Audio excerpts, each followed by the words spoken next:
Selamat malam. Halo. Halo, Rosin. Ya, yang keras suaranya ya. Ya, Ini kamu permasalahannya apa? Amak kamu lagi posisi di rumah sakit ya? iya sekarang itu posisinya kan ada di rumah sakit. Terus? Nah, yang awal aku kontak Lose itu kan masih di rumah itu kan. Itu kan kalau nggak salah itu di rumah udah 2-3 hari lah ya kan.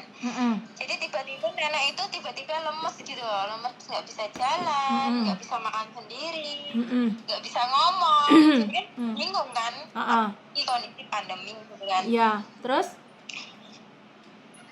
Jadi ternyata udah diomongin lah sama majikan udah ngobrol lah sama keluarga gitu kan. Ya karena mungkin karena pandemi ini jadi takut gitu mau bawa ke rumah sakit, jadi diusahain dulu minum obat di rumah. Tapi kan tetap kalau minum obat di rumah ya tetapnya kita kan nggak bisa ngapa-ngapain gitu loh, nggak ada yang nggak tahu ini gimana gitu kan. Cuma tinggal nunggu gitu loh. Terus itu prosesnya nunggu berapa lama baru majikan ada respon bawa ama ke rumah sakit? Kayaknya 2-3 hari itu loh. 2-3 hari, itu pun kamu memaksa. Hari ketiga sore itu dibawa ke rumah sakit. Terus? Awalnya itu mau dibawa ke rumah sakit yang sekalian panti jompo dekat rumah kan. Katanya itu mau infus aja gitu loh, biar ada tenaga aja gitu. Ternyata waktu ambulan datang itu ambulannya itu ngomong gitu, nggak bisa ini dibawa ke situ. Padahal waktu ditelepon itu bisa ngomongnya kan. Jadi waktu itu datang di rumah itu nggak bisa ngomongnya, itu harus dibawa ke rumah sakit besar gitu kan. Mungkin jadi kalau di rumah sakit besar itu petugas itu ngomong, nah nanti di sana itu nggak bisa kamu minta infus terus infus aja, itu nggak bisa gitu kan. Pasti banyak periksa apa-apa di sana kan, apalagi lagi pandemi kayak gini gitu. Jadi karena ambulan udah datang ini mungkin kalau dengar kayak gitu dari awal waktu pas ditelepon mungkin nggak jadi kali ya. Tapi karena ambulan udah datang jadi majikan keluarga itu nggak bisa apa-apa, jadi nenek pasti dibawa gitu. Jadi kesimpulannya ama itu udah mulai sakit, udah nggak kayak biasanya cuma diam kayak gitu kan. Terus karena kamu ngasih tahu majikan, tapi majikan responnya sampai 3 hari baru dibawa. Ambulan datang itu mungkin petugas ambulan itu tahu kondisinya ama, udah nafasnya udah sesek kayak gitu, akhirnya dibawa ke rumah sakit besar. Intinya seperti itu kan? Iya. Terus setelah pemeriksaan ini ama apa diagnosis gejalanya apa? Gejala awal itu belum kelihatan ya, soalnya kita itu nunggu kamar itu nyampe 1 hari penuh. Jadi hari ini datang sore, besok sore baru dapat kamar gitu. Jadi waktu dapat kamar baru keluar diagnosa kayak itu, ternyata infeksi paru-paru gitu. Ya, Infeksi paru-paru. makanya kalau punya pasien ya kita sebenarnya udah tanggung jawab, udah takut, udah panik, tapi majikannya kadang-kadang malah nggak peduli banget sama pasien. Ya satu mungkin kurang tanggapnya ya, kurang responnya, jadi kamu tambah emosi waktu itu. Terus yang kedua, kondisi sekarang karena pandemi ya, corona kayak gini, jadi mau ke rumah sakit, mau periksa apa itu sekarang kan nggak nyaman gitu loh saya. Jadi harus dimaklumi ya dua-duanya. Jadi kondisinya memang seperti ini, tapi alhamdulillah sekarang ama udah dirawat di rumah sakit ya. Iya, udah dirawat di rumah sakit. Terus ini masalahnya kamu tadi ngabari katanya kamu berantem sama suster, sama perawat Taiwan ya, Kang Hu ya. Iya. Itu kamu masuk dapat kamar, dapat ruangan itu berapa hari di rumah sakit, berapa hari? Jadi di rumah sakit itu kan 1 hari penuh ya berarti ya. Ya, itu masuknya ke Cicen berarti ya, ke unit gawat darurat itu, emergency. Terus udah dapat kamar. Dapat kamar itu yang satu kamar itu buat dua pasien gitu Ya, loh. terus ini mukamu kok nggak kelihatan sih? Coba nongol sebentar lah, dikit aja. Nah, ntar dikirain kita langsung ngomongnya sama siapa. Oke, terus lanjut ceritanya gimana? Kronologinya gimana kok bisa berantem? Ini jadi itu waktu aku datang itu dia udah ada di dalam itu, yang satu pasien sama satu kantu Itu orang Taiwan asli apa orang Talu? Bentar, orang Taiwan asli apa orang Talu? Nada bicaranya gimana logatnya? Kalau aku ditanya itu orang Taiwan asli apa orang Talu, itu kayaknya orang Taiwan asli ya. Soalnya itu dia ngomong Taiwan sama Tai itu fasih banget gitu loh. Oh, jadi bahasa Thai sama bahasa Mandarinnya fasih banget. Jadi nggak ada nada yang membedakan antara orang Taiwan apa orang Talu, nggak bisa bedain. Tapi kamu pastikan ya itu orang Taiwan asli ya. Saya pastikan itu orang Taiwan, soalnya nggak ada cacat-cacatnya ngomong itu. Oh, jadi lancar. Nah, itu pertama kali pasien kamu memang nggak tidur, ngoceh kayak gitu ya? Itu aku baru datang loh, tau nggak? Jadi aku datang sore itu dia itu udah ninggalin kamar itu kan. Aku juga nggak tanya sih udah berapa hari, soalnya kan kelihatan orangnya cuek gitu. Soalnya Kanhu itu dia itu masih muda, terus dia itu jaga seorang ai, bukan lansia loh ya, masih ai itu yang dijaga. Nah, saya datang itu masuk sore itu jam 4. Udah kan capek ya kok sih, udah berhari-hari nggak tidur gitu kan. Terus saya masuk sore, ternyata karena nenek saya kan udah di situ 1 hari, terus masuk sini, habis itu dapat kamar itu, malamnya itu nenek itu nggak mau tidur gitu loh. Ngoceh dianya.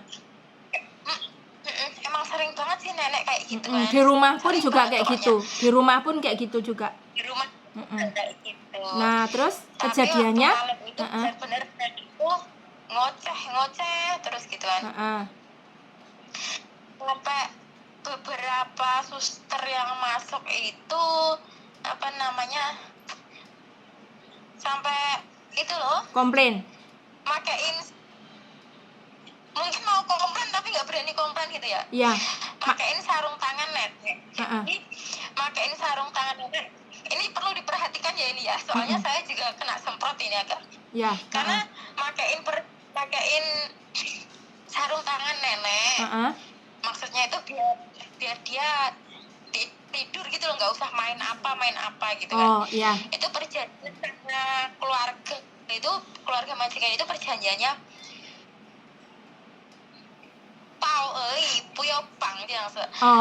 jadi suruh masukin aja, jangan ditali ke pinggir-pinggir gitu loh. Oh iya, nggak usah diikat sampai ke ranjang, jadi cuman dimasukkan sarung tangan kayak gitu.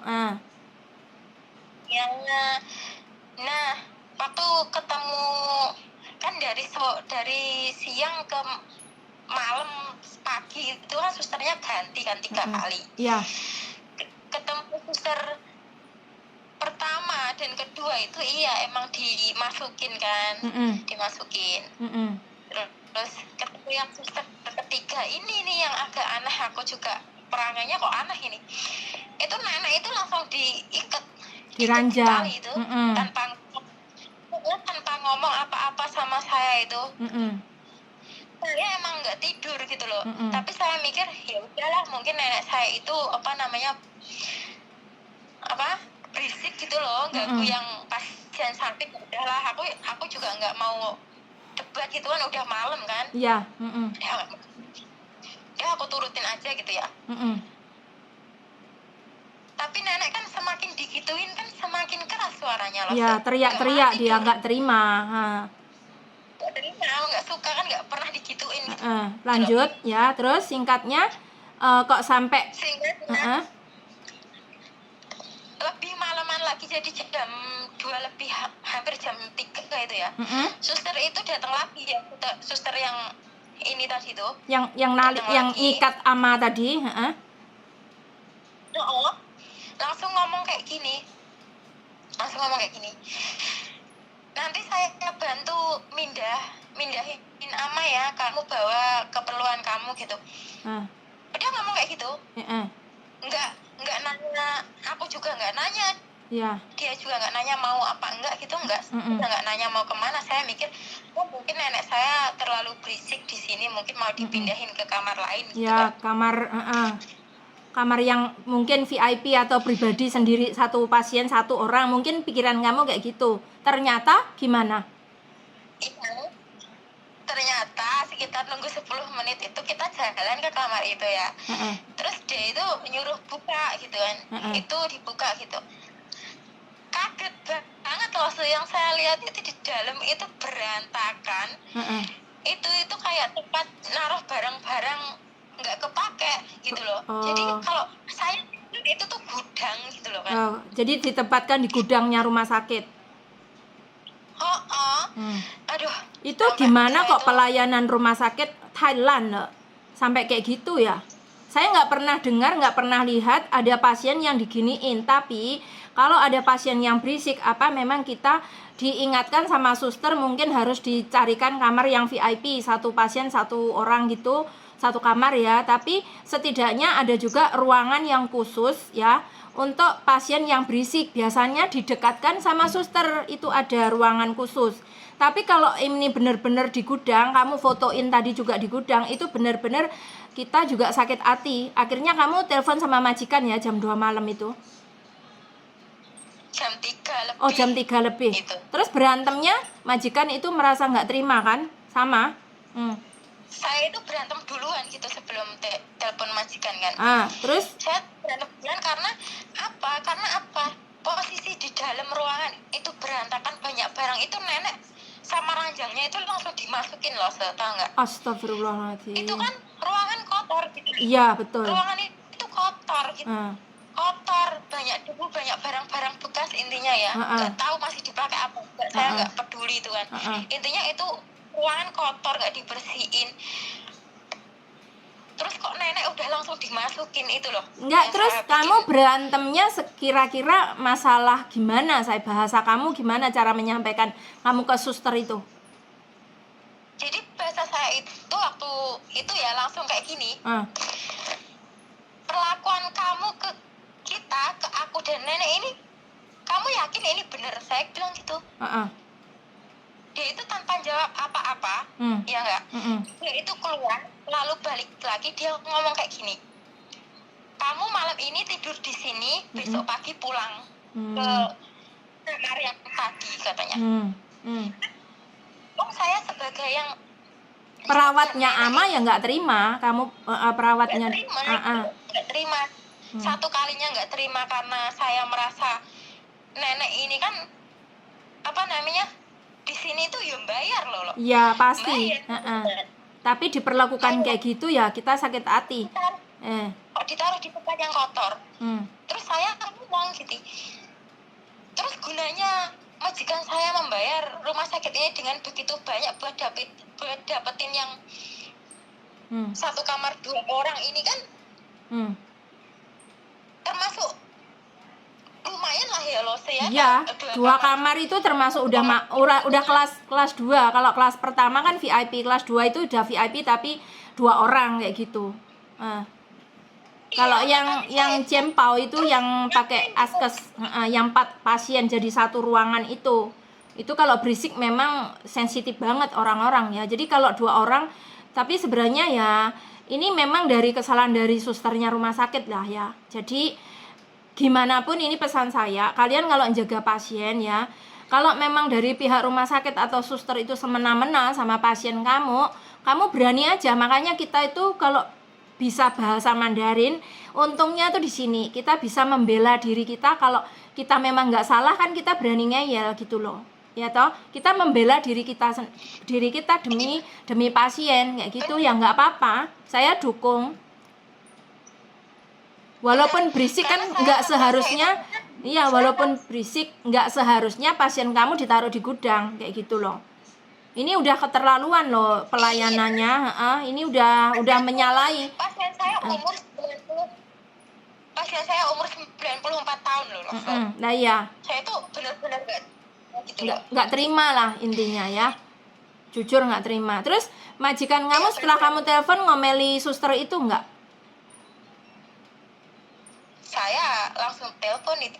Saya langsung telepon majikan saya kan. Majikan saya itu langsung meminta kayak gini. Coba lihat gitu kan. Coba lihat gitu. Langsung saya kan langsung video call gitu kan. Saya itu pokoknya ngomong sama majikan saya itu udah nada paling tinggi saya itu. Ya, karena kamu udah merasa sakit hati, jadi pelampiasan kamu ke majikan ya pasti saya percaya. Apalagi itu tengah malam ya jam 3, terus sampai diperlakukan kayak gitu.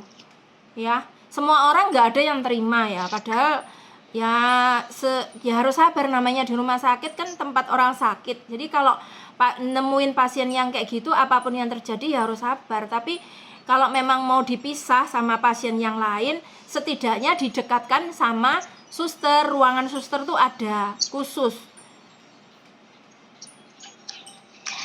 Karena saya itu selain itu saya merasa dibodohi gitu loh. Iya, dikirain kamu nggak ngerti. Iya, dikirain kita itu ada pasien. Kamu tidur di sini. Besok pagi kamu pulang ke kamar lagi. Coba loh apa enggak kita dibodohi berarti? Ya iya, dikirain kita orang Indonesia sebagai perawat itu nggak ngerti apa-apa. Makanya kan kalau kamu kamu kan orang pintar, maksudnya udah lama di Taiwan, bahasa udah oke. Nggak mungkin saya kalau kamu nggak ngerti itu pasti kamu jawab, saya percaya. Makanya kita kalau misalnya senjata kita kalau ngadepi orang-orang seperti itu ya bahasa itu. Makanya bahasa itu memang penting. Di saat pasien kamu dibawa ke rumah sakit, diarahkan obatnya begini, nanti puasa, nanti begini, kan kita tahu kayak gitu loh. Jadi ngertinya bahasa itu ada hikmahnya, ada untungnya ya. Tapi sekarang malam ini juga tetap balik ke kamar kan, maksudnya nggak di kamarnya, nggak di gudang lagi kan?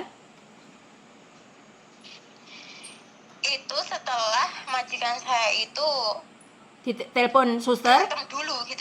Oh datang. Telepon suster. Enggak datang, telepon suster kan. Telepon suster. Saya nggak nyangka itu ya loh. Masih sempatnya mereka itu tetap mau nyuruh kita tinggal di sana, tidur di sana, di gudang. Terus mereka pura-pura mau beresin gudangnya. Kayak gitu. Jadi majikan saya itu sampai ngomong kayak gini, kamu mau diajak jalan damai apa jalan hukum kayak gitu. Karena saya posisi majikan saya telepon sama saya itu saya udah disuruh moto-moto semua yang ada di situ gitu. Ya pasti untuk bukti kan. Nenek yang posisi tangannya diikat. Itu udah keputus. Pantas majikan nggak terima. Ya udah, ini untuk peringatan, pelajaran buat kita juga. Makanya kita di sini harus pinter, maksudnya harus cerdas, harus profesional itu ya kalau nemuin sesuatu masalah yang seperti ini ya. Ini makasih banget kamu ngasih info ke saya. Jadi buat teman-teman juga ya, ini masukan buat teman-teman yang mungkin ada kerjanya nanti di rumah sakit atau posisi di rumah sakit. Kalau suster di rumah sakit atau orang Taiwan atau Kanghu, Talu atau manapun itu kalau memperlakukan kalian nggak sopan atau nggak baik, di saat kalian benar kita harus berani menjawab nggak apa-apa ya. Terus lagi ada pesan buat kamu ya, lain kali kalau di saat seperti itu si suster marah-marah atau gimana, kita kan punya HP sekarang itu kita canggih ya, rekam aja di video suster itu memperlakukan pasien dan kamu gimana. Itu ada bukti, itu nanti bisa diusut gitu loh saya. Lain kali pokoknya direkam, apa-apa tuh direkam, nggak apa-apa ya. Ya sudah, ini masukan yang bagus, maksudnya buat pelajaran bagi teman-teman semua yang di Taiwan ya. Makasih infonya ya, nanti disambung lagi ya. Ya oke, Sisye, jaga diri baik-baik, jaga pasien yang baik ya, semangat. Jaga kesehatan, kamu posisi di rumah sakit, makan teratur, istirahat teratur ya. Iya. Oke, sisi. Masih. Yo, Waan. Bye. Bye. Jadi teman-teman, itu tadi pengaduan dari salah satu PMI saya ya. Itu tadi 3 hari itu udah masuk rumah sakit amanya. Nah, amanya agak berisik ya. Itu diperlakukan nggak sopan sama suster yang ada di rumah sakit. Padahal itu rumah sakit besar. Pasiennya ditidurkan di gudang. Itu ada fotonya, nggak ada video tapi ada foto. Jadi ini gudang, kardus-kardus banyak. Nah, ini kursi roda, ini ranjangnya. Terus ini yang parahnya lagi, yang ini tuh ada ini, jadi tidurnya kan di sebelah sini ya. Ini sebenarnya bekas kamar mandi, nggak kepake. Ini wastafel, ini mbaknya lagi motoin di depan wastafel. Jadi ini tuh gudang. Lah pasien kok ditaruh di gudang kan ya nggak terima ya. Mbaknya yang jaga ini nggak terima karena mbaknya memang bertanggung jawab dan bahasa Mandarinnya juga oke ya. Jadi sampai marah-marah. Nah ini barang-barangnya suruh naruh di sini. Ini gudang, pokoknya semuanya itu ranjang-ranjang. Ini bekas kamar mandi. Ini diperlakukan nggak sopan banget. Jadi majikan tadi malam jam 3 itu sampai marah-marah. Akhirnya mau dilaporin, mau ditindaklanjuti, mau dikasuskan. Jadi setelah langsung dikomplain sama majikan ya, itu tadi pasiennya langsung dibawa keluar lagi, ditempatkan di ruangan yang awal kayak gitu. Jadi buat teman-teman ini masukan saja, harus pinter kita yang ngadepi masalah yang terjadi seperti mbaknya itu. Oke teman-teman, itu saja info dari saya, mudah-mudahan bermanfaat. Terima kasih yang selama ini sudah mengikuti channel saya, udah bantu like, komen, subscribe, serta share ke teman-teman semuanya. Saya ucapin terima kasih, panjang umur semuanya. Tetap semangat, jaga diri baik-baik, tetap berdoa, semoga Gusti Allah selalu memberkahi. Terima kasih, bye-bye.